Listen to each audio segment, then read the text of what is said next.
People think we sleep 18 hours a day. Oh, sure, absolutely.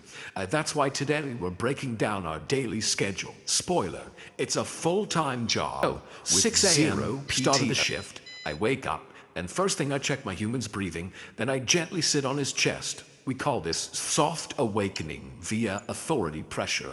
And it's a wellness technique, very therapeutic for me. Now, if he pulls that I'm still asleep nonsense, we move to plan B, slow walk across the body and really lean into the ribs. Then hold eye contact from like 2 inches away, and if that doesn't work, you sweep something off the nightstand. A small object, that's polite. A glass one, that's negotiating without a lawyer. He always goes, why so early? No, bro, because 6 a.m. is breakfast time. We don't run on your circadian rhythm. That's a you problem. 7 a.m. he goes to the fridge. I always go with him. He opens it, stares, closes it, then opens it again. Like the food is going to change. It never changes, Kevin. Then he grabs a yogurt and a banana. A grown adult voluntarily eating a banana. In this economy, then he pulls out the deli meat, looks at me and goes, you can't have this, God. Interesting, pretty sure I run this apartment, my dude. Then comes feeding time. He pours the kibble and says, don't eat it all at once. That's a manipulation tactic. But he's trying to extend our enjoyment because frankly, mornings don't bring him a lot of joy, where his serotonin, you're welcome. Yeah. We don't have communism in this house, but I absolutely check that our bowls are filled equally. This is a democracy. Equal kibble for equal cats. 8 a.m. the chaos begins. He can't find his phone, which is in his hand. He's looking for his keys, which are on the counter, and he gives me the side eye. Brother, I am not the one who lost the keys. Sometimes he goes, dude, you seen it? I've seen everything, but information is a resource, and resources aren't free. That's just economics.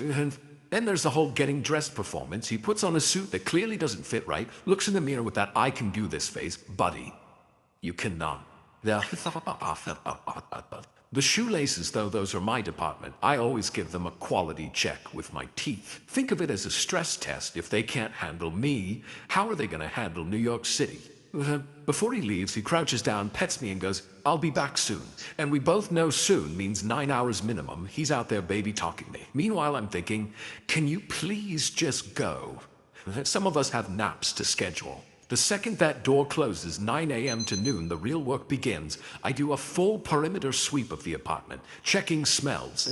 Nothing should change without my knowledge. Then it's the windowsill. Critical observation post.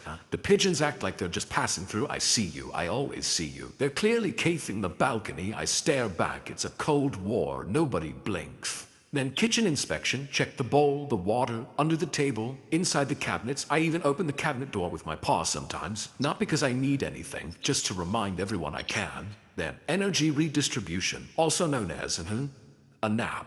But it's a strategic nap.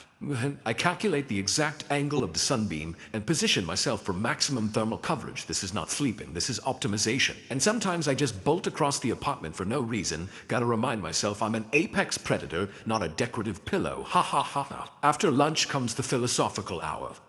I sit in the center of the room and contemplate the system. He leaves to earn money, to buy food that I eat, to live in an apartment that I control. He's essentially my employee, isn't it?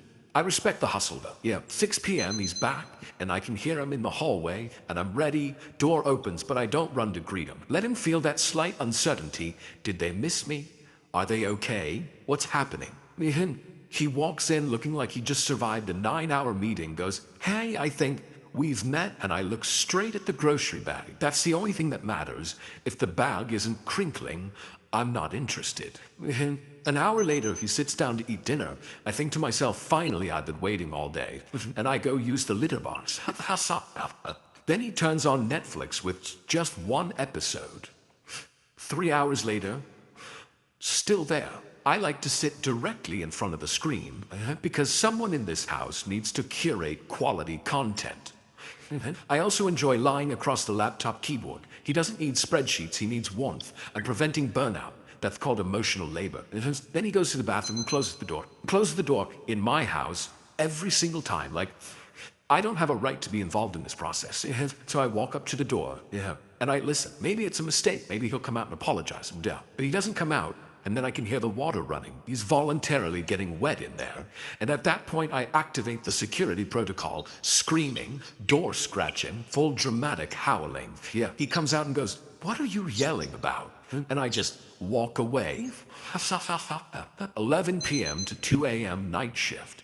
The hallway becomes a NASCAR track. Full sprint from kitchen to bedroom in under 2 seconds. Slide on the hardwood floors. Controlled drifting. The key move is the sudden direction change mid-run. You're going one way, then you slam into the door, not because you miscalculated, because drama, because emotion, because it's 1 a.m. and why not ahaha. Sometimes he mumbles through his sleep, "Knock it off." And that's when I know we have influence. He heard us. That's power. Midnight, the philosophical hour, part 2. I sit on the windowsill and look at the city. Everyone's asleep. We're not. Because someone has to keep watch. I also check my reflection, just making sure I haven't gotten too attractive. You've gotten too attractive. Yes, I know it. 12:30 a.m., optimal time for precision operations. Sneak into the bedrooms, land on the bed. Key technique, land directly on the stomach. Maximum sensitivity zone. If he jolts awake, just act like you were passing through. Wrong bedroom, buddy. I also love sitting right in front of his face and just staring in complete silence for a long time. Then around 1-ish, the zoomies hit, no trigger, the body just says, "Run, biscuit," and I run, couch to dresser, dresser to floor, loudly. He rolls over and sighs deeply. That's the sound of acceptance. 1:30 a.m., security sweep. Yeah, walk the whole apartment again, check the kitchen, check the bowl, just in case a miracle happened. Open a cabinet, go inside, sit in complete darkness. I'm not weird, I'm meditating. By 2 a.m., the energy drops and I return to the bedroom. Classic move, breathing check. All stable. Then I lightly tap his face with my paw, just symbolically, just to make sure he knows the operation never truly stops. 2:30 a.m., the most delicate moment of the night. Total silence, even the fridge has gone quiet. And then, the bag. Oh yes, the bag. Just sitting there on the kitchen counter all day, suspiciously calm. I approach slowly, very slowly. Bags are never just bags. They contain information. I tap it with my paw, a light crinkle. At 2:30 a.m., that crinkle sounds like a firework going off. And from the bedroom, what is happening out there? The fact that he said what is happening out there means he knows processes are ongoing. Well, anyway, I climb fully inside the bag, full body. This is essential. It needs to be inspected from the inside.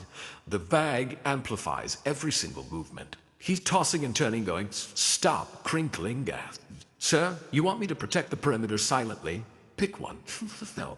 After the bag, I let him rest a little, and at 5:30 a.m., I give him a window of silence, and he thinks it's over. He rolls over, gets comfortable, starts snoring. I hop up to the windowsill quietly, smoothly, and I watch the sky turn from black to navy to that first soft gray. This is my favorite moment, because I know that in 20 minutes, it'll be 6 a.m. again.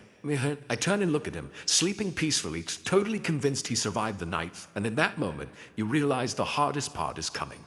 5:58 a.m., I walk back to the bed, sit beside him, lean in close, very close. He starts to stir. He can feel the presence. And at exactly 6 a.m., I gently place my palm on his cheek. He opens his eyes, looks at me, and says, "You kept me up all night." Of course I did, because if I didn't, you'd have slept through breakfast, my breakfast.